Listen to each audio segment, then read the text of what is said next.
ప్రకృతి ఇచ్చిన చిన్న కానుక ఏదైనా ఉందంటే అది గోంగూరేనండి.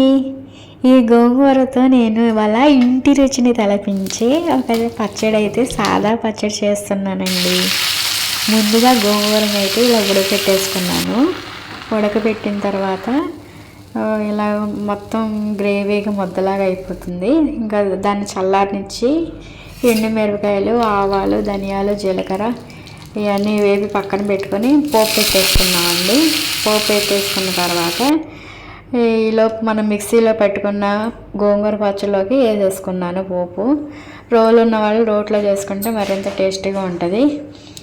సో తరిగి పెట్టుకున్న ఉల్లిపాయలు కూడా వేసేసుకొని ఆ పోపు ఈ ఉల్లిపాయలు రెండు కలిపి పెట్టేసుకొని వేడి వేడి అన్నంలోకి సర్వింగ్ చేసుకుంటే చాలా బాగుంటుందండి. ఇలాంటి నేచురల్ వంటల కోసం ఫాలో అవ్వండి ఫ్రెండ్స్.